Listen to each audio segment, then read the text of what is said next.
Hello, this is Captain Paxo with something that I've never really done before. I've At the moment in Monster Hunter, my goal is to, well, try and get everything, which is a ludicrous idea and is going to take probably several thousand hours to do. But I want to do some Monster Hunter content because I'm in love with this game, and because I'm in love with this game, I want to hear other people talking about this game, like what they really like, what they kind of don't really like.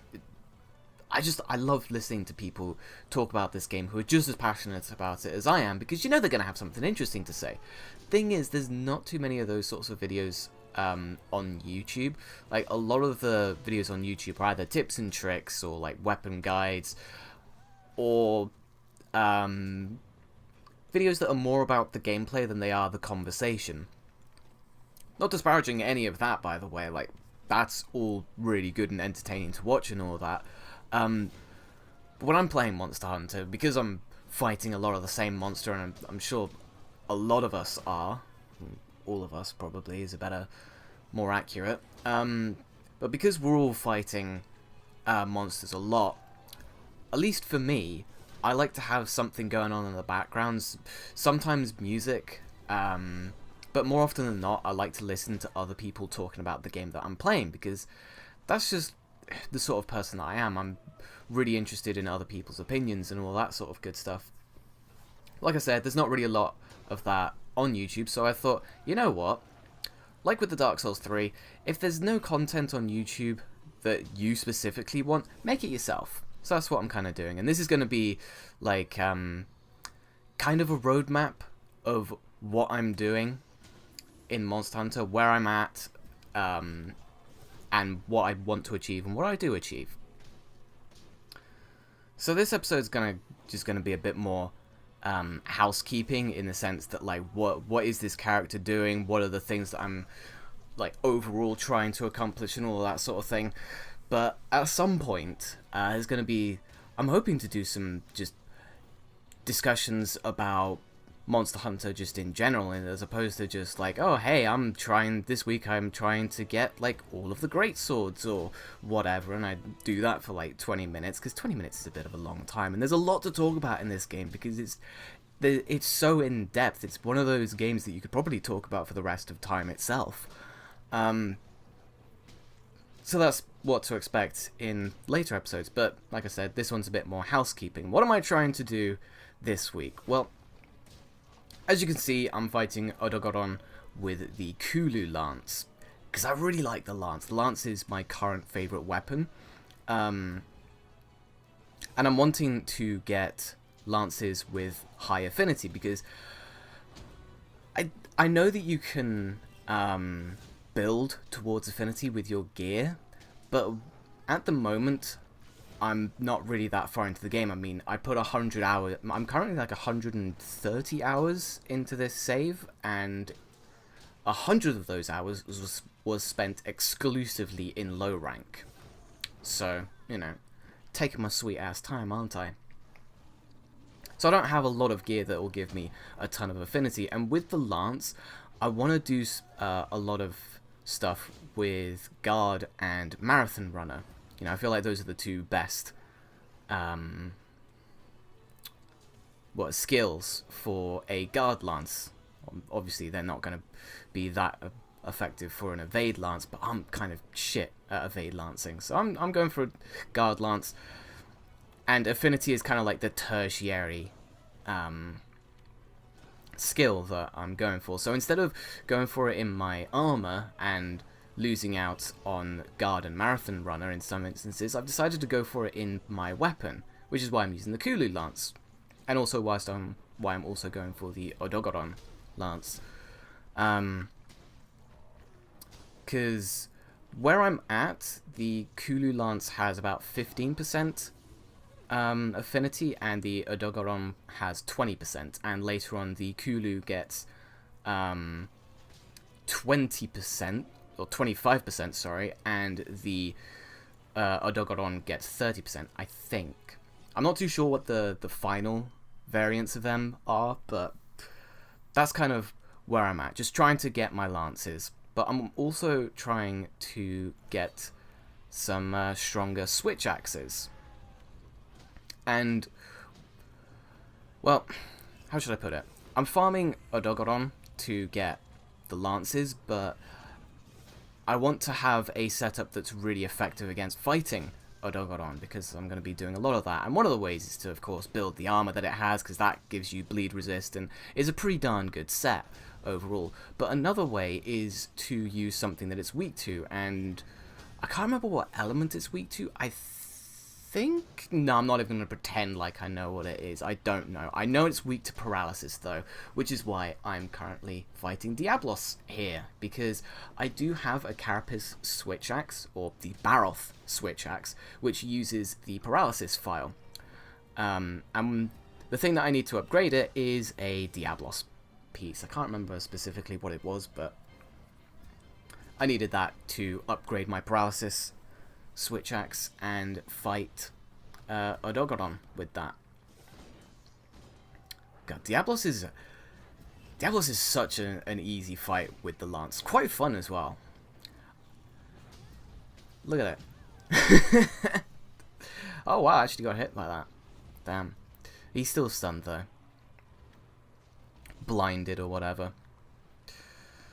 Thing is, though, that you have to remember about the lance is that only the super counter thrust, I can't remember what it is called, like, officially, but the one where you go into the super guard stance and then do the counter thrust, only that has Mind's Eye on it, which means it won't bounce off. So if you just try and do a counter thrust on Diablos' head or tail, it's going to straight up bounce off. But if you do the super counter thrust, then it will go straight through and it'll do a ton of damage. Like that!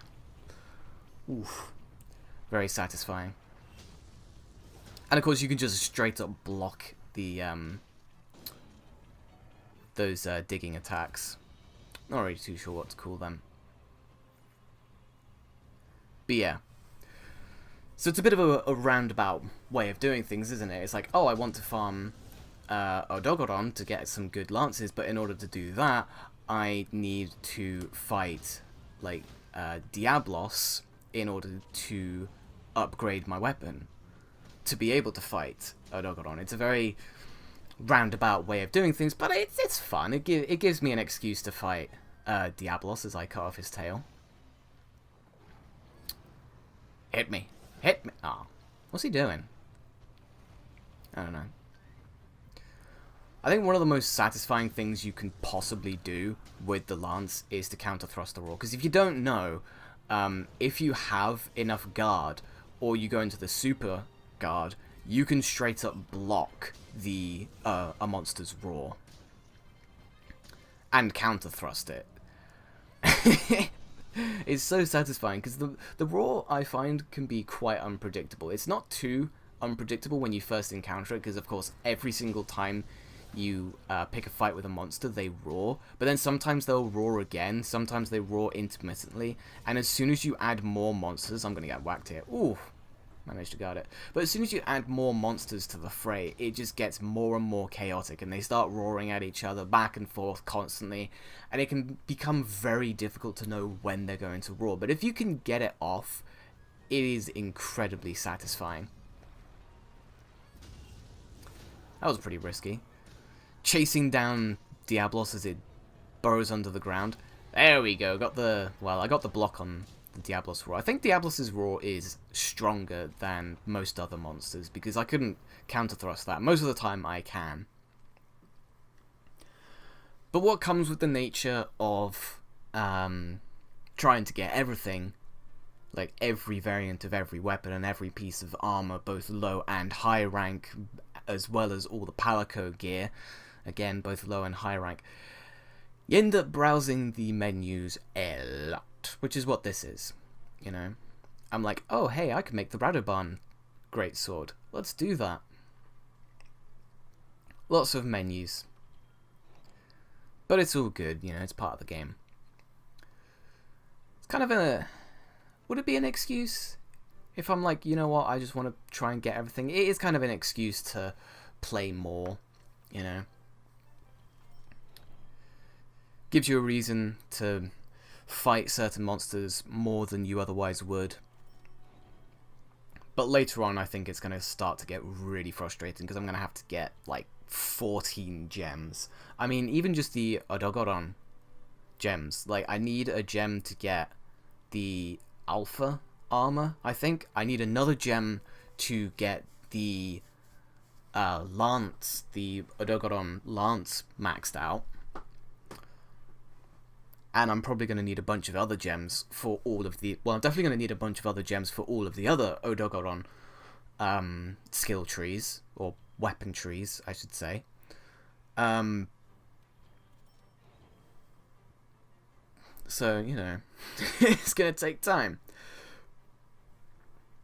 But then we just got our Carapace axe, and I think I noted, yeah, I also had enough material to make the Diablo switch axe, which they have minus affinity, and you might think, oh well, that's not too bad because the switch axe is quite a slow swinging weapon. But if you've used the switch axe, then you know that actually not so much, because the elemental discharge has a bunch of tiny little hits and they can crit. So if you have something with positive or negative affinity, they're going to crit respectively. So if you have something with like minus 30% crit, your elemental discharge is not going to do a lot of damage. Well, I don't know, is that fair? I mean, if you have positive affinity, then it will do significantly more. Yeah, actually it is. I was kind of thinking, because it doesn't do any much damage anyway. Like, at the moment it does like 3 for me. But that, like, it still adds up. If you add another 1 to each of those hits, and it hits like 15 times, that's an extra 15 points of damage. Which, considering they're only doing like 3 points per hit, it's significant, you know? And this is actually my first high rank expedition. I was like, you know what, I need to farm some Jagras, and I need to farm some high rank Kulu Yaku because of the Kulu, whatchamacallit, the Kulu Lance. I was just using it, you know. I need high rank Kulu Yaku rewards to be able to upgrade that, and I'm also going to need it for the Kulu Arrow, which is my most used bow. And I'm farming Jagras here because, as the more astute of you might have noticed, I'm using the Jagras switch axe. Why am I using the Jagras switch axe? Because it has the exhaust file, which isn't useful at all in low rank because shit just dies way too quickly, you know. But in high rank, it's a little bit more useful because monsters are alive a lot more, a lot longer, and the exhaust effects will stack up. And I feel like exhaust is just the best status effect, because it's not like paralysis or poison where it like builds up and then it has the effect. And then once the effect is over, things go back to normal, as Great Jagras is out of breath already. It's essentially monster stamina, isn't it? You know, you're just draining it and draining it and draining it, and once you've drained it, unless like the monster goes away to rest or something, pretty much for the rest of the fight, they're going to be out of breath. Their attacks are going to be really sluggish, and occasionally they're just going to sit perfectly still for you to attack them. And that's the difference between stuff like paralysis, because when they're paralyzed, they kind of spasm out a bit, and, you know, you can still hit them, but with something like an Anjanath or a Rathalos or something like that, when they're paralyzed, their head and tail are moving around a lot, and it can be quite difficult to actually land their attack, hit their weak spots. But when they're exhausted, they stay perfectly still, you know, which just allows you to wail on their weak spots with impunity, you know. And you can do that with sleep, but you can only do that once, because of course once you hit them once, they wake up. And on top of that, I'm pretty sure every single weapon has the capability of dealing exhaust damage, and anything that deals KO damage to the head deals even more exhaust damage. So I feel like exhaust is just the best status effect, and that's what this current build is with me using the Jagras switch axe. Is I'm just trying to do as much exhaust damage as I possibly can. It's very satisfying when you're in the middle of a fight and you see the monster exhausted after like only a couple of minutes. You're like, yeah, this build is actually doing what it's meant to. So there we just killed the Great Jagras. We got a Claw plus and 2 Scales plus, which is really good considering the last time I fought a high rank Great Jagras, it gave me 3 Great Jagras mains, which is a low rank reward. I'm gotta get my Fashion Hunter on. Show that helmet, it's glorious. Using the Adogaron helmet. Easily my current favourite helmet. And if you weren't paying attention, I'm now using the my anti-Adogaron setup, which is Adogaron helm, mail, and gauntlets, and then a Paolumu coil and Radoban greaves. And at the time of recording this footage, I had the Divine Blessing charm, so I had level 2 bleed resist and level 2 Divine Blessing. But that changed later on once I got the bleed resist charm, so now I'm using that, and I have level 3 bleed resist, so I don't have to worry about that. And of course using the Carapace switch axe, because gotta get that paralysis on. Man, Adogaron is quickly becoming one of my favourite fights. Like, for a very long time, it was Legiana, and I still really like Legiana, but I barely fought it on this save. Like, at all. I really need to farm it to get, like, a bunch of ice weapons, because that's going to make farming stuff like Diablos a lot easier and a lot quicker, but I just haven't done it, you know. And I don't have the full Legiana set. And it's like, oh, well, now I'm in high rank. Like, I should have this by now. But I don't. I don't know. But Adogaron is a lot of fun. Because he's super aggressive. And anything that's super aggressive can be a heck of a lot of fun. Because it's just really high octane the whole time. And if you're using a lance, it's just, you've got so many opportunities for counter thrusting. It's absolutely ridiculous. This is my current favourite fight for using lance. It is ridiculous. God, look at that. It took me a really long time to figure out that you can go from the wide, like the Vicious Flurry, Wild Swing, that's it. The Wild Swing with the axe form, and then go into a morph attack and do like a shit ton of damage. It took me so long to figure that out. And I'm still not particularly proficient with the switch axe. Like, I'm doing a lot of dumb things. Like, I'm trying to hit Adogaron with the paralysis file whilst he's already paralyzed, you know. But, this is a different fight, actually. Like, I haven't gotten particularly good at saving the footage that I get, so it's a bit sporadic. But yeah, switch axe. Still got a lot to learn with it, but I'm getting better at it. It's very quickly becoming one of my favourite weapons. Just has the capability of doing so much damage and building up a ton of status. You know? Even though it's like kind of a slow weapon, it's very sluggish when you're using it in sword form, but it still has the capability of doing insane burst damage and building up status incredibly quickly. It's such a versatile weapon, you know? But Adogaron, one of my favourite fights. I don't feel like the exhaust file, or just the exhaust status in general, would be too particularly good on him, because I noticed that sometimes after he's done like a bunch of flurry attacks, he's exhausted. So I think he just kind of exhausts himself. I'm not sure if that's something that monsters do, like whenever they attack they consume like monster stamina or whatever. I don't know. But Adogaron seems to get exhausted a lot faster than any other monster I've fought. Which makes it really interesting, you know?